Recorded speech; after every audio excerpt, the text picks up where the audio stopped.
Hey everyone, welcome to the J&J Sports Express for the League Conference Championship 2024 NFL season. I'm your co-host, Jeff Cadillac. As usual, my co-host here, J.B. Ellis. J.B., how are you? Doing good. We got two good games coming up.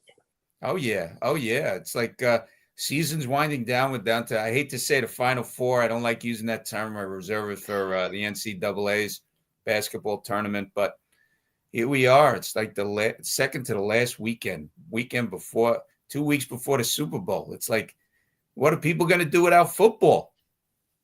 I don't know. They keep trying to add those leagues that nobody watches: the UFL, the PFL, the IFL, Soon they'll have Pee NFL Wee to it. football, coast to coast, Pee Wee football right here on 11 Sports. There you go. So let's get to People are the nuts. first game. Let's get to the first game Sunday at 3 p.m. You got the sixth seed Washington Commanders at the Philadelphia Eagles. Eagles are favored by 6 Sunday, 3 p.m. at Philly. I'll let you take this one, JB. Who do you like? So this is gonna be a good game. I mean, these teams know each other well. They played each other twice this year. They play each other twice every year. They're in the same division, the NFC East. If you would have told me before the playoffs started that in the NFC, two NFC East teams would be playing, I'd have laughed at you because Detroit should be here. And Minnesota was battling Detroit for the number one spot, and they didn't show up. But here we are with the Eagles, who I thought had a good shot to play Detroit or play the team that beat Detroit, the Commanders. Should be an interesting game. Um, Jaden Daniels for the Commanders, not playing like a rookie, playing like a guy who's been in the league for quite some time. He's very comfortable in the pocket, doesn't mind running the ball, and he has some playmakers around him that are doing what it takes to win. They're not superstars. Some of them used to be. Austin Eckler used to be a superstar, but now he's a phenomenal role player doing what's necessary to get them to win games. Terry McLaurin, a nice receiver. They have a nice tight end. They're going up against a team that they know really well, the Philadelphia Eagles, with Jalen Hurts, who hasn't really looked great since he came back from the concussion. Just doesn't look like himself the last couple of weeks. Saquon is Saquon. He had a fabulous game against the Rams. Um, you know, I don't know who the receivers are anymore for the Eagles. A.J. Brown has disappeared. He's reading books on the sideline, getting extra motivation, but supposedly he's going to line up at wide receiver. Dallas Goedert slowed up and made a nice stiff arm a while ago, but not catching many balls. So to me, it's the Saquon Barkley show against the Washington Commanders. I think it's going to be a close game. I don't think the Eagles are as dominant as they should be. On paper, this is a lot better team than what they're playing right now. And I think the Commanders are playing with house money. They weren't expected to be here. There's no pressure on them. If they don't win, they got to the conference championship. It's a great story. So they have no pressure. Where the Eagles, now that the Lions aren't there, all the pressure's on Jalen Hurts to get to the Super Bowl. Barkley hasn't played at a stage this big in his whole career. He's not familiar with it. Interesting to see how he responds. I think it's going to come down to how good the Eagles' offensive line performs. They are one of the best in the league, but the Washington defense has done its job. They held Detroit in check, made a couple of really great plays in the secondary, made Goff look like Darnold last weekend. I think it's going to be the Eagles, but the Commanders cover. I'll tell you something. I'm surprised. Well, everybody's, I guess, shocked about Washington. Washington has basically shocked the world. Nobody expected them to beat Detroit last week. Detroit really looked flat. Washington, Detroit's defense was terrible. They couldn't stop the Commanders. Commanders had fourth down plays. They were successful on 3 of them. So 3 out of 4 times. It's like I was watching that game and it looked like Detroit just couldn't stop them no matter what. And they put up 45 points, which means that they couldn't stop them. The Detroit offense, Goff looked horrible. He threw, a couple interceptions or 3 interceptions, and it just was a bad day for Detroit, which I'm very surprised about. I think a lot of people are surprised about. I did say Commanders do have good guys, but they're very young, and you never know. Very young guys who've never been this far before in the playoffs do make mistakes. You got to take your hats off to Jaden Daniels. I mean, he's playing way beyond what anybody expected this season. I think Washington's over-under for wins this season was 6. That was what Vegas had started them out with at the beginning of the season. So they've played beyond expectations incredibly. Hats off to Dan Quinn. These two teams did play during the season. The first game, they won by 8. Eagles won by 8. That game was actually a blowout for a while, and Commanders made the end score look close. In the second game, they knocked Jalen Hurts out, and the Eagles really had a nice lead, but they couldn't hold it with Kenny Pickett coming in. Kenny Pickett. And Washington ended up winning that game at the end in dramatic fashion. Last week, the Eagles, even though the Rams turned the ball over a few times, Rams could have won the game at the end. They only won by 6. Rams were driving. It was basically the Saquon Barkley show, as you mentioned, and I got to agree with you. They're relying heavily on Saquon Barkley. It looked like Jalen Hurts hurt his knee in the game against the Rams.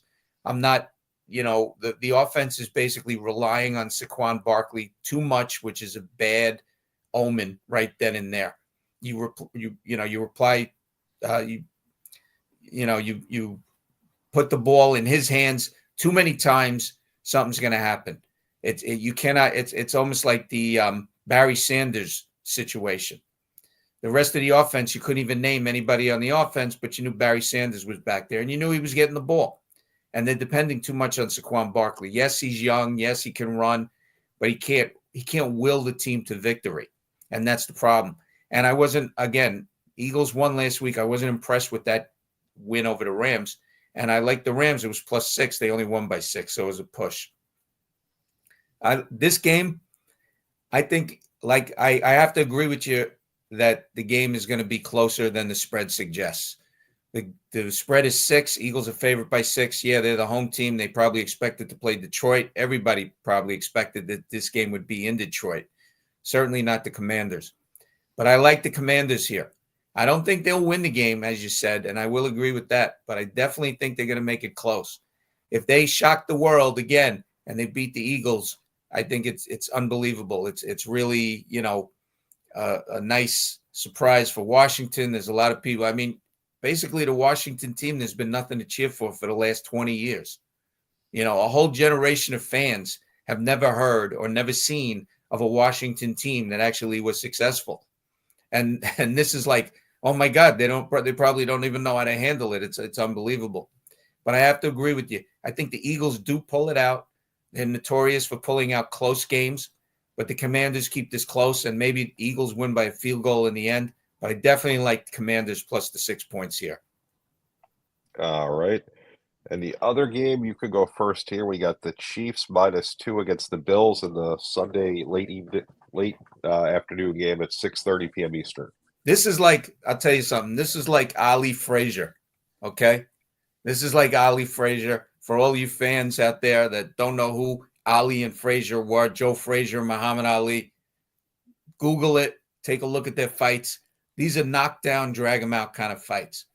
Ali might win one. Frazier might win one. And it just goes back and back and back and forth, and they beat each other up completely. It was like just constant. 3 fights they had. And, Ali said he should have never had the rumble in the jungle because it just destroyed him. The Bills last week, hey, look, Baltimore, 3 turnovers. They played very poorly, dropped passes all over the place. I liked Baltimore last week. I thought they were definitely going to win, and they should have won. And even though they had all the turnovers and they had the missed plays, they still only lost by 2 points. Bills only won 27-25. The Bills defense, by the way, they're susceptible to the pass. They had the 20th ranked pass defense in the NFL this season, the Bills. So if coming this week, if Mahomes has time, it's over. And last week, we all knew Chiefs were going to beat Houston. it was a gimme. Come on. Houston's not beating the Chiefs. I don't care what day it is, unless Mahomes is not playing. And if Mahomes is upright, they're not losing that game. I like the Chiefs last week. The Chiefs, look, last week against Houston, it was the Travis Kelce show. It was the money show. Travis Money Kelce. That's what that's his nickname, because he doesn't drop anything. They showed the Houston Texans one look. Heavy on Travis Kelce. Now against the Bills, they're going to spread that offense open. They're going to spread the ball like crazy. They're going to run. You're going to see passes to guys are going to be like, wow, is he still with the team? I haven't seen him in a while. Now, remember, these two teams played in Week 11 at Buffalo. Buffalo won. What was the turning point of that game? The turning point was when the Buffalo Bills had 4th and 2 at the Kansas City 26-yard line in the fourth quarter.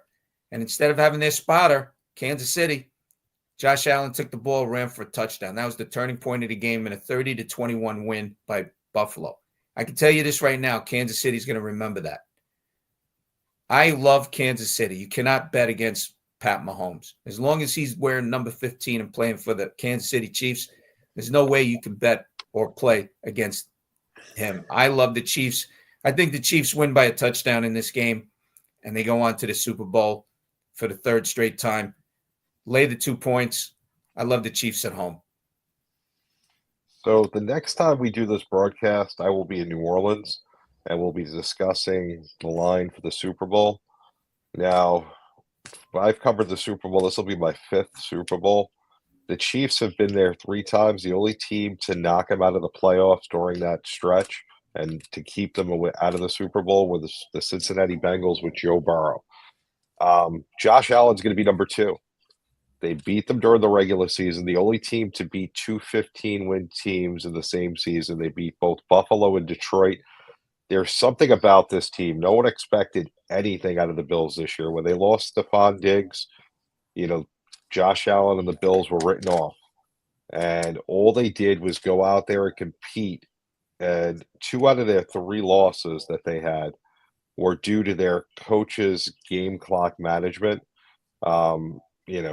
Take away those 2 losses, they could have been having this game up in Buffalo, but that's not the way it is. They're going to have to do it the hard way and go into Kansas City and shock the world.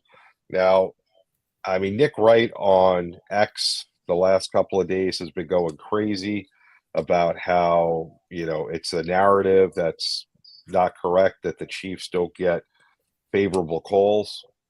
That's malarkey. If you watch any Chiefs game, and there was actually one of the media members actually did a study on the penalties over the course of this run and found out that the Chiefs are getting better as far as the penalties go, better calls than the other teams. I don't think any of that matters. I think, obviously, whenever you play the Chiefs, you have to assume you're playing the Chiefs and the referees. I think Buffalo has the mentality that this is their chance to get to the Super Bowl. They haven't had this opportunity in a couple of years, and they weren't expected to be here when the season started. They beat this team once. Now, that does give Andy Reid a chance to see what Buffalo was this year. So, it's going to be a close game. I don't expect it to be a blowout. I expect, though, Buffalo is going to show up. Josh Allen has done a great job of not turning the ball over this year. It's going to be a low-scoring game. But I think when it's all said and done, Buffalo pulls out a victory by a field goal, and we're going to see Buffalo in New Orleans. Wow. Mahomes and Kelce are going to do whatever they can to stop it. I think Buffalo gets a stop on the game-winning drive. I think they cover Kelce and they have to throw the ball to somebody else, and somebody drops a pass. It won't be Hopkins because Hopkins has amazing hands. But I don't see that happen, though. I don't see that happening. People dropping passes on Kansas City. Oh my God. Oh, it happens all the time if it's not Kelce or Hopkins. Well, I don't know about that. I'm almost ready to make a side bet here, folks, because I don't really think Kansas City's losing this game. I think, if people know me, it's like, look, Kansas City, I got to tell you, Mahomes, he's only lost to one guy really in the playoffs, and that was Tom Brady. and he ain't playing anymore. And Joe Burrow, his season was long over about a few weeks ago, so he's already resting comfortably. But I don't think Buffalo does it. They could beat Kansas City during the season. They just can't beat them when the money's on the line for the playoffs. And I don't think they're winning here. I can't see it unless Kansas City really, really starts turning that ball over. Kansas City's going to be pumped at home. This is the playoffs. This is Mahomes' time. And I got to disagree with you on that one, but I respect it. I respect how you analyzed it, and you're entitled to it. But I got to disagree with you on this one. I love the Chiefs. Well, I mean, there's nothing wrong with what you say. They got to go on the field and play it. A lot of analysts have made great points and are 100% right, but on the field, it doesn't work out that way. So either one of us can be right, but they should be two very good games to watch at least. I remember when the playoffs started, wild card weekend, I was not excited about the playoffs. Last week, I thought was really good, except for the Detroit game, which was shocking. I thought all the other games were good, and I think this weekend we're in store for two really good games. Yeah, Washington's the big surprise. Definitely going to give Philly a run for the money. But I like watching Mahomes. I really like watching him play football. It's like watching, Brady. You're watching greatness, whether you like him or you don't. It's the same thing about, going back with Michael Jordan. You may not have liked them. You may not have liked the Bulls, but you were watching greatness. And that's the thing. You can't argue the fact that he was one of the greatest players, if not the greatest player that ever played basketball. But Mahomes, exactly. Listen, you got to understand, people. Mahomes was not the first pick of the NFL draft when he came out of Texas Tech. Okay? He was not projected to be this good, this great, but he is. And that's where it comes from. And same thing with Brady. 6th-round draft choice. It's been well documented. We all know the whole story and everything and blah, blah, blah. But he worked on it. He worked every day on it. And that's what Mahomes does. He goes into the film room. He knows exactly what the defense brings before they even know what they're bringing. Okay? He knows the situation. He knows he looks at the film. He studies. That's why he's always, he's a competitor. He's like never say die. And that's why you see him sometimes get, animated on the sidelines. So it's going to be a good game. Yeah.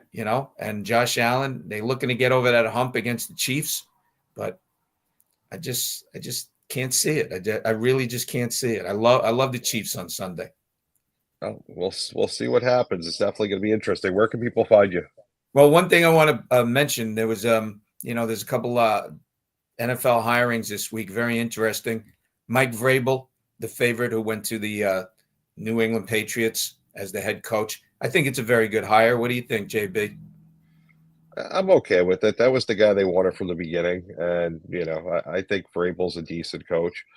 I don't think he was the best available out there, but I think he knows the system there and will keep it steady and give him the best chance to win. Yeah, and he brought Josh McDaniel back as offensive consultant, as I call him, because when he was the offensive coordinator when Brady was there. Come on, you're not going to tell me that Brady wasn't calling his own plays. I mean, as much as they want to deny that and everything, look, but now he's got a young quarterback to work with, Drake May. I think they need to change a few things in New England. And one other long-standing Jet fans, Aaron Glenn was signed as the new head coach with the Jets. I think it's also a good hiring. He needs to get an offensive coordinator that knows how to really, throw that ball, because the Jets have, for years and years and years, they hired defensive coordinators. The defense is great, but the offense stinks. So look for some major changes there. But anyway, you can find me at jeffcadillac.com. All the analysis on all the games. Plus, you can find me here every week with my partner J.B. on the J&J Sports Express, and on Twitter on Fridays at JeffCadillac1 for my best bet of the week. And hint, it might be a team in Kansas City this week. Well, I'm JB _ the program on X. Aaron Glenn was a great hire. He played for the Jets. He knows the city. He knows the organization. I like the move because of that. You see the former Jets all over X loving the fact that they brought one of their guys back who's done a great job in Detroit. I'll be on Radio Row all week up to the Super Bowl. We're going to try and get our show done from there. SidelineSportsNet.com is the website. At JB underscore the program. Sideline Sports every Tuesday, 8:30 p.m. Eastern. You can find us all over. We're on the radio in Atlanta, WDJY. We're on Believe. We're also on Casual Sports Network, the hottest internet radio station on the planet. We are all over. We will see you guys in 2 weeks before the Super Bowl. You get a week away from us. Don't miss us too much. Anything to say before we go? Enjoy the games, everybody. You got 2 great games coming up on Sunday. Look forward to watching them myself. So everybody enjoy.